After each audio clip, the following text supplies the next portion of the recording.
speech and King of Stuff. Great to have here Peachy Keenan. She's written her first international blockbuster, Domestic Extremist, a practical guide to winning the culture war. And she is phoning in from an undisclosed location that's very, very blue. How are you? I'm doing great. How are you? Doing fantastic.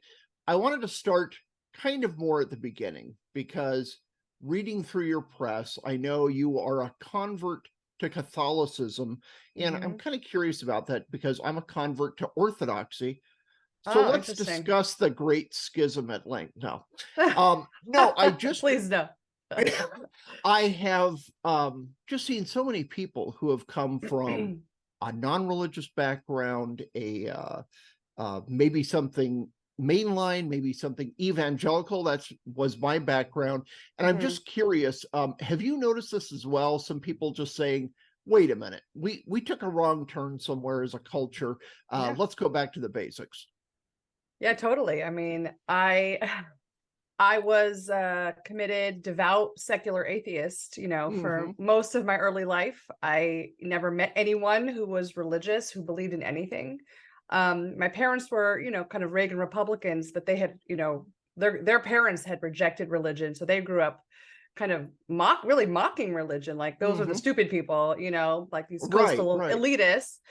And so I just believe that, fully. And when I got married, we were not religious. We had a civil ceremony. And then our first pregnancy ended in a miscarriage, unfortunately. And we were not prepared at all. My husband was so traumatized that literally like the next day he told me, honey, I'm going to convert to Catholicism, because he had been baptized as a baby, but that was it. Like his parents had fallen away, so nothing. And he just felt like that's all he could do at that moment. So I was like, okay, I guess live your truth, whatever. Yeah. And I wasn't going to stop him. I thought that would be kind of mean. And just the process of going through it with him, and started going to mass, and it just felt like, oh, this is beautiful. This is like the missing piece of my domestic extremism. This is like my final form. And we baptized our children in it. And then I finally, when I could find a pair of matching shoes, I finally went to RCIA and converted. It's been amazing. I mean, I'm so grateful like that happened, almost like this like tragedy turned into something that's been such a unbelievable benefit to my family and me. Right. Okay. That's kind of been the basis of so much cultural change I've seen over the past few years with people in politics, in all walks of life. And I was just curious about it. Now, you call yourself, of course, a domestic extremist. In what ways? Where did you come up with that parlance? I had written an article for American Mind that it was called, I'm not a domestic extremist, I'm just extremely domestic. And this was sort of like during COVID, when parents who were speaking out at school board meetings were being called domestic terrorists by the government. And we're seeing the sort of vilification. I was seeing the vilification of families, of concerned parents who really just wanted to be the kind of authority figures in charge of their own children, and they're somehow extreme, and that was bad. And then I realized, like, oh, all these things I have been doing are kind of thought of as extreme now. I quit my job to stay home with my last baby. I never went back. I work at home. I'm a working woman, but I work at home. I believe that I should be. I think mothers and babies are happiest when they're together as much as possible. Like, I'm crazy. I had 5 children. That made me a little bit extreme living in Los Angeles. I would get weird looks, and people are just like, what? Like, why? Like, what about the climate? Like, how does that happen? Yeah, how did you do that? I'm like, well, I didn't have 5 all at once. Like, they think you had quintuplets. Right. So I felt like I am this sort of like freak, among my like liberal friends. I became this sort of a little bit of an outcast. And so I always felt like, they think I'm like this domestic extremist. So that's like the title of the book. Now, one thing too is your background. You survived an elite education, let's say, much like me. I hate to mention it because everybody thinks I'm bragging, but yes, I went to Arizona State, so rigorous academic course of study there, and also #1 party school. But Right. what immunized you from the wokeness that you hear all these horror stories of kids going out there and then That's right. they transfer, they flip their gender about 14 times and they Right. don't believe they're even human anymore. So how did you survive that? Yeah, I mean, if you send your kid to college, if you like your child's gender, you can't keep your child's gender. If they Right, go to the right. more expensive the school, like the faster their gender will flip too. Yeah, yeah. Well, this is sort of back in the mid 90s, and it wasn't as political. So it was like we had Mhm. PC. It wasn't the gender Yeah. stuff hadn't really happened yet. There was a lot of political correctness around race and around feminism and abortion, but the full like woke package hadn't been like dropped, into colleges yet. But I would basically popped out of college just like a fully formed or sort of half-baked feminist. I was a pro-choice, like militant.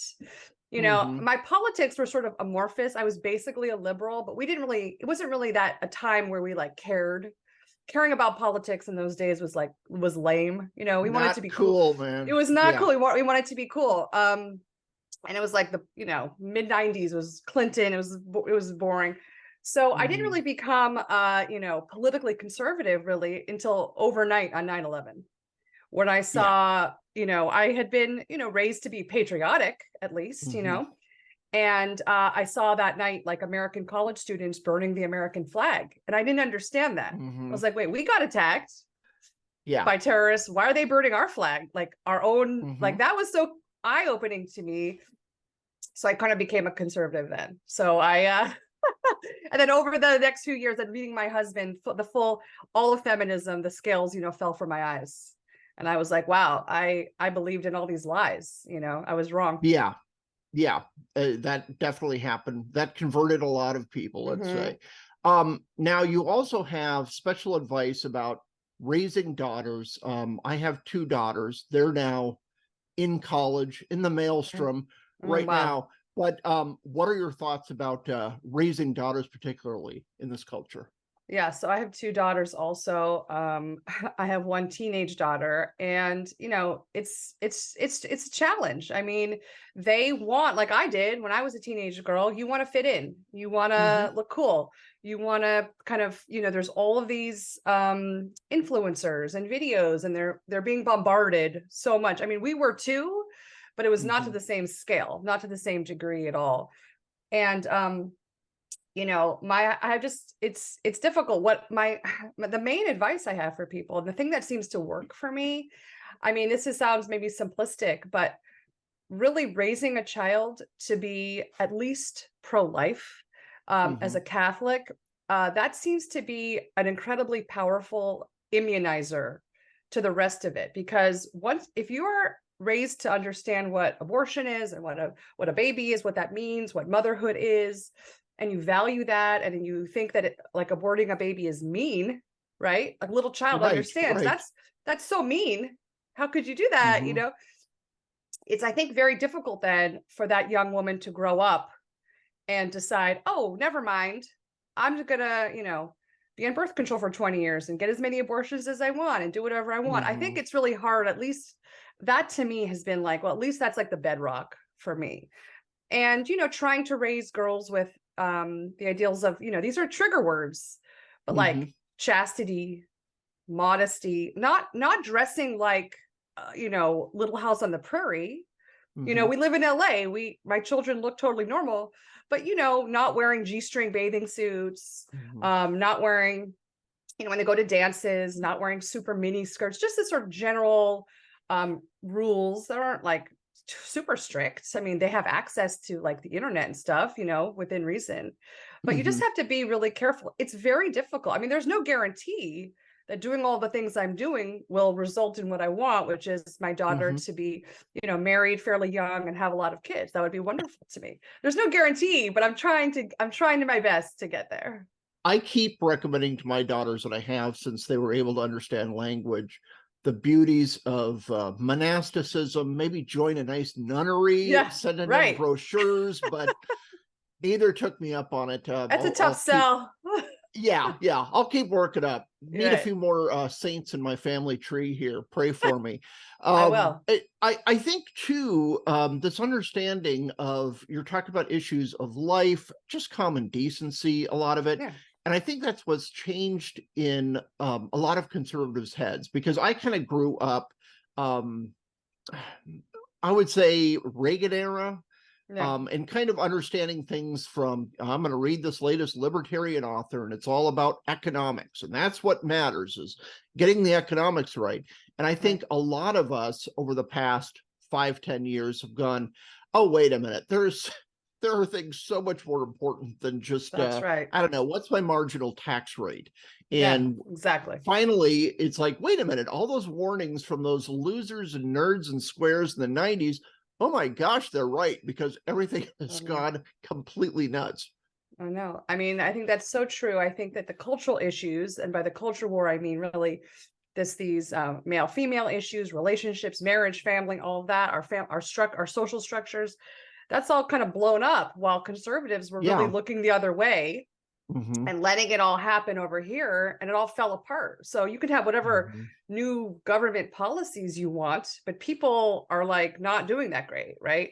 And Right. I really became convinced in the last few years that there is no like one political solution for what's Hmm. ailing us. There's no like one more election and we'll fix Hmm. everything. Like, no. I really feel like the left had like 100-year head start with like building Hmm. their kind of great society. And we have to get started now. And it's a long term, it's going to be a long, war or whatever. But like, I feel like we have to start small, and it starts with individuals and families. And we have to it is like about going back to basics. My book is not like Hmm. reinventing the wheel, but these things have become so taboo. And I'm like, Right. no, this is the way to go. This is normal. This is good. Trust me. Hmm. If I can do Yeah. it, like anyone can do it. Yeah, I think too, there's a realization, once, well, like you're saying, you're not reinventing the wheel here, but I've noticed kind of generationally looking at things, kids never think their parents are cool. Once they grow up, they think their Right. grandparents are kind of cool. So whatever era they were Right. from, you're kind of like, oh, dang, they had some stuff really right here. And I Yeah. think that's dawning on a lot of people, understanding the domestic part of your book's title, Domestic Extremist, and just realizing, look, it really does start locally. It starts in a neighborhood, starts in our home. How are you dealing behind enemy lines with, we have Vanity Month going, I'm sorry, Pride Month going on right now. I always forget which sin we're celebrating which month. But with Pride Month, just this, Mm, first off, it seems I like know. they've really jumped the shark Oh this yeah. time around. Totally. Normies are just going, wait, what the hell are they doing now? But we saw this with the Dodgers, with Hmm. perpetual drag queen, etc. That's And right. it's really gone from being kind of around in the 90s was let your freak flag fly, do whatever, I don't care, I'm going to do my own thing. But now it's just like, no, we need to attack the Catholic Church, normies everywhere, conventional society is evil and we need to punish it. So what is it like being behind enemy lines with just this craziness going on all around you? It's incredible. I mean, and I had a birthday party at my house for my daughter, my little daughter, and she had her little friends over. And one of the little girls gave her a birthday card with a rainbow on it. And the mother had Hmm. like panicked and writ like, this is symbol of God's love for us because it's a rainbow. Right. And then Right. all the little girls started talking about Pride Month. And these are Hmm. 6 and 7-year-olds, and Man. how there's rainbows in all the stores. And you know what it means? Hmm. It means Pride Month. Like they already know. They Yeah. can't help but know. And it's like, oh my goodness, I don't want to talk to my 7-year-old about it. But they can't, even though they're not really seeing a lot of it, they're seeing it out in the culture. Um, it's impossible to keep it out. I was actually just in the Bay Area this past weekend, and we drove through by accident, drove through the tail end, no pun intended, of the San Francisco Pride Parade yesterday. And I Ooh, was seeing, yeah, and I was that's the seeing, okay, granddaddy of parades there. right. So I was seeing men like fully nude in like thin leather G-string harness, but like nude, totally Mhm. nude. and families. Okay, those are the two groups I saw. You would see family groups, mom, dad, toddlers, little kid, and they're all in full head to toe rainbow flags. And you never used to see that. I've been to pride parades. I was a lib, like I lived in big cities. I went to the New York Pride Parade, San Francisco before. What you would see were like, it was like, ripped, buffed, like young, like hot guys in hot pants, dancing on floats. Roller skates. Yeah. They were cute. There was not really a lot of nudity. It was like, oh, look at these attractive, like young gay guys. Okay, whatever. But now, like, you don't see anyone like that. It's like these very, like, these little family groups and like weird looking people. And I'm like, what? It's just this crazy, it's become this crazy virtue signal, like for these parents who are like, oh, I need to get my kids in the gear so I don't, I can tell the neighbors. Yeah. And I mean, we're almost conspicuous here for not having like a trans flag, like flying on my house, it's crazy. Right. It's like, it's so, but I think you're right. It has jumped the shark. I think they've revealed too much of what they really are all about. Yeah, definitely. And you also, I think people are tired of this. Okay, 1 year, it's Me Too. Next year, let's see, climate change. Next year, Black Lives Matter. Next year, mask. This year, it's like these marketing rollouts. This year, it's trans issues going on. And I think people are going, okay, wait a minute. A few years ago, we had Me Too. Women need their safe space. Oppressive men need to be kept out of those safe spaces. And also, we need 6'3" dudes let into little girls' locker rooms. Right. No men in our spaces unless they have ponytails and like change their name to like Leah or Emily. That's totally fine. Right. And shut up, girls, if you complain. Yeah. Why are you so wimpy? Just let them live their truth. It's like, yeah, well, I got my truth as well, loser. And that dude needs to put his clothes on. So yeah, I am hopeful that there's been so much pushback this year that like next Pride Month, I feel like people are going to be like, hell no, we are going to like loot and burn the stores that have the Pride flags. They're just kidding. Don't do that. But like people are just not going to even pay attention anymore. I mean, it's gotten so over the top. My sister works at a big corporation and they are bombarding her with like Pride ally like events via Zoom. It's like one a day. It's like dozens of these events that she's made to sit through. And it's so like no work gets done for the entire month. Yeah. Like what are these companies thinking? They're losing money. There's no, like, your employees are just like hanging out, like thinking about, designing themselves new pronouns.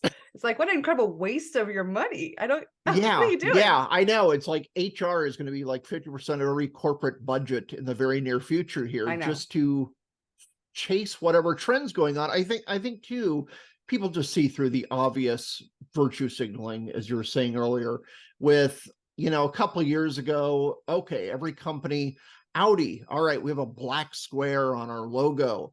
And this time it's, okay, we have a rainbow Audi logo, except in the Middle East, because that might hurt sales. So nope. There are no pride flags going on in all these Middle East divisions of all these globo corporations. And I think people are just done with the whole thing. Yeah. And I think that this year they did reveal, like, yes, we are targeting your children. And like, we're just going to say, and there was the New York City parade. There was like a chant. Did you hear about? They were chanting, "We're here, we're queer, we're coming for your children." Yes. And then later they were like, "Oh, we were just kidding," Yeah. Irony, folks. But meanwhile, there's all the kids at the parade staring at like people's, nude body parts wiggling around. Yeah. They in fact are coming for the kids. Like, yes, they are. Oh, yeah. It's just, the mask flipped a little too much. Yeah, they took off their COVID masks and people are like, oh, wait a minute, that's what you're pushing. I don't think so. Yeah, exactly. Another thing, we have all these modern problems going on, at least they seem modern. How does being involved in an ancient faith like Catholicism, and I'm kind of looking at this through Orthodoxy as well, and it's weird because you'll read like these old saints or these old stories, and you're like, holy crap, they're having the same problem in 350 AD. Right. these people have already addressed it. How has Catholicism helped you? Because the outsider would say, oh, well, that's a bunch of old timey stuff. It's from the Middle Ages. It's from whenever. But man, it's the same battle in every era. Yeah. What's helped me so much is like reading the stories of like the martyrs, you know, the great Christian martyrs, because I feel like right now, you know, people like me and my Catholic friends, we definitely feel like we're being martyred a little bit. I mean, we're not like being nailed to the stake, Right, but right. but kind of like you are, like if your boss finds out, you know, that you are, you know, a conservative or whatever, you'll be murdered, you'll be fired, you'll be canceled. And so it actually does give me like great solace to know, like, okay, well, this is how it's always been. You know, if Jesus said, if they hated me, you know, they will hate you, and it's still true. Yeah, yeah. Like nothing changes, right? Right, right. Yeah, just again and again, you see these cycles, and you just notice human nature doesn't change. And I think Doesn't. that's a big problem with progressivism, is they think that human nature is perfectible. Right. Their version of perfectible is not perfect, to say the least, but they just think human nature can be changed in one generation, maybe Right. two. It's the whole new Soviet man all over again. And when you read these old stories, like you're saying, like these old martyrs way back when, you're like, okay, everybody is exactly the same. They were the ones who I don't know, burned their tires on the rainbow crosswalk of 2 Right. AD or something. Right. And No, right. yeah, and always too, I think you would have more quote unquote merciful Roman leaders back then who would say, you don't even need to do the whole thing of worshiping our gods, just a pinch of incense. It's like just a pinch. That's all you need. And we're sick of doing that pinch of incense in our current generation. We're just like, Right. yeah, all you need to do is, you know, change your profile pic, put the Ukraine flag on, and no one will bother you anymore. It's just Right. enough already. Right. And I think even the ones who go along with it all, they're coming for you too. You know, they're going to find a way. They found the soft underbelly. You know, last year was race. This year the soft underbelly, like you were saying, is trans. And Right. next year they'll find some other way to like target the people that they just want to be silenced. It's just about silencing us. It's just about scaring us into silence, into obedience. And so that makes me all the more, you know, I just like feel like empowered by that. I'm like, no, I'm not, you know, the more I'm they done. come at us, the more I'm like, I don't even care anymore. I'm just going to write my book and I'm going to show my face, because I was anonymous. You know, I was an Right, anonymous right. writer. I never, you know, Peachy Keenan is a pseudonym because I was working at a huge entertainment company in LA, and I was not able to like speak freely, obviously. And I just revealed my face a few weeks ago, and it was like terrifying. I was scared that someone from my, you know, my former life or whoever would be like, how dare you? You know, you betrayed us. We didn't know you were this fascist, whatever, you know. And but now I'm like, I don't care. I'm ready.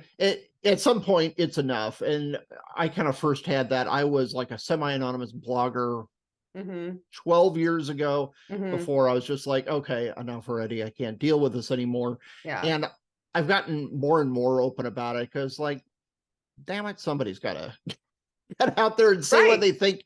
And anything we're saying would have been normal 50 years ago. This isn't radical ideology, and we need to reform society. We're saying, hey, why don't you get off your butt and go to church on Sunday for a change, you know? Right. It's just like Roseanne Barr said when she got canceled, like, I didn't move right. They moved all the way left, or whatever direction is it. And that's how I feel. I mean, what I'm talking about is not like returning women to the 1780s. Like, how about the 1980s? You know, just like, let's pull it back a little bit. Right. You know, bring in, like, I'm happy with modern medicine, technology. Okay, you know, but there are these very ancient, eternal, sort of universal human needs that are being unmet. And you know, this is the way. Becoming more domestic, to me, is really the only way to meet those needs, and to sort of, I mean, honestly, my end goal is like save civilization. You know, we're running out of babies, running out of people. People are getting more and more unhappy as the world gets like more dystopian. You know, we're going to need each other. Yeah, Right? exactly. I mean, this is it. And you even go to the crazy thought of your kids learning things like, I don't know, churn your own butter, loom your own cloth.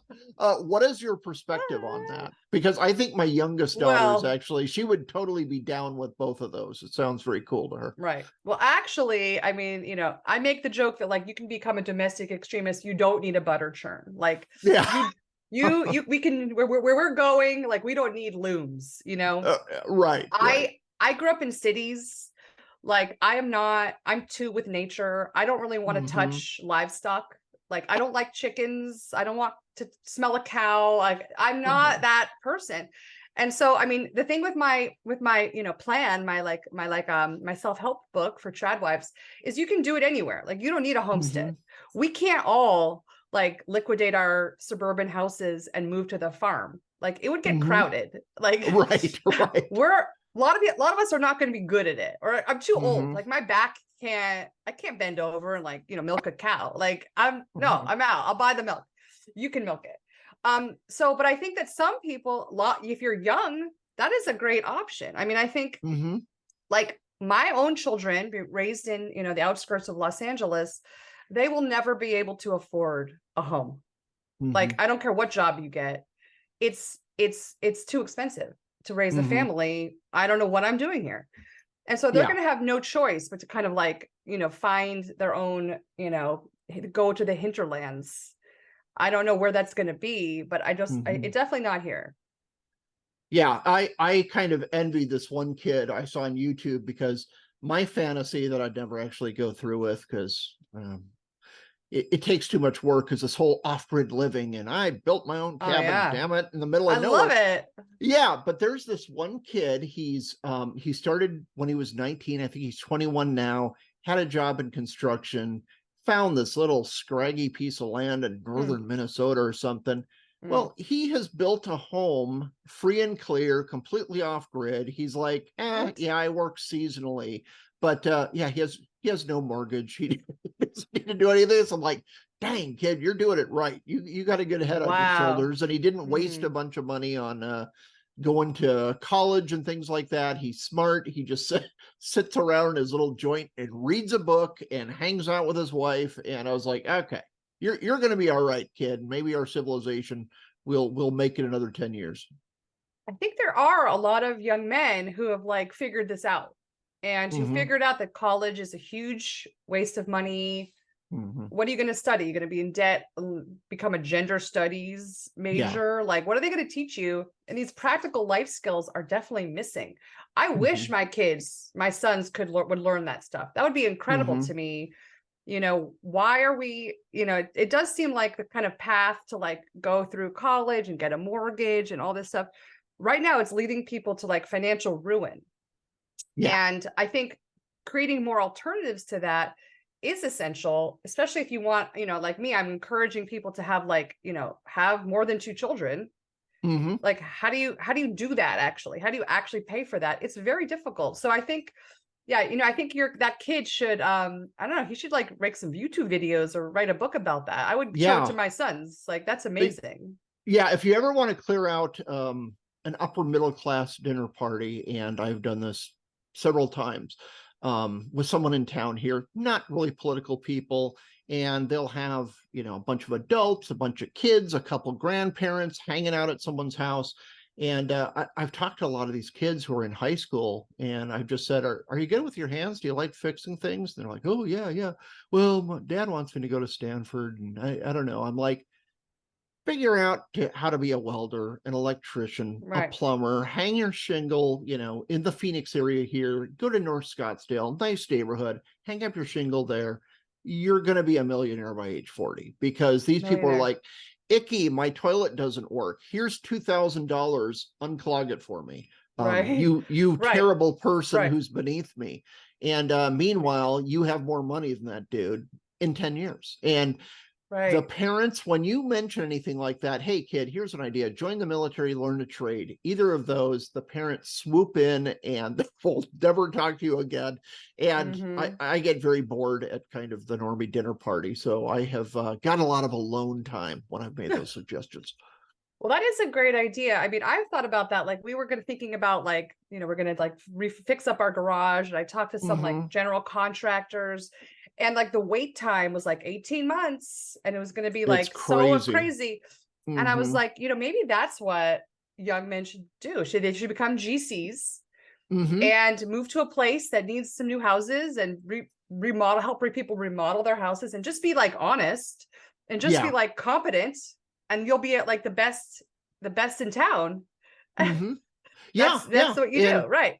yeah, and I just know in my family's experience, kind of the Mhm. past generation, the second richest guy in my extended family, he had a high school degree. He just worked Mm. his butt off. He retired on a golf course north of San Diego after being vice Wow. president of an import company. He just worked hard and he was smart. The richest guy in my extended family dropped out in ninth grade. Wow. And he had like a mansion here locally, one in outside of Las Vegas, and lived on a yacht in Marina Del Rey. And he was a dropout. So it's just like, yeah, Wow. if I worked a little bit harder, maybe I could follow in their footsteps. But yeah, Wow. higher education isn't for everybody, I guess, if you're willing to work hard. So Domestic true. extremist, yeah, domestic extremist, a practical guide to winning the culture war. Peachy Keenan, everybody go out and get it. Rush out now in a buying frenzy. Thanks for so much for being on. Where can people find your other work? Oh, thank you for that. You can follow me on Twitter at Keenan Peachy, Mm-hmm. and read my Substack, peachykeenan.substack.com. And yes, I'd love you guys to buy the book. Thank you, John. Yeah, buy the book. She'll be on the Claremont podcast every month or so, so listen to her there Mhm. as well. Thanks for Mhm. being on. Really appreciate it. Thank you so much. Have a great day.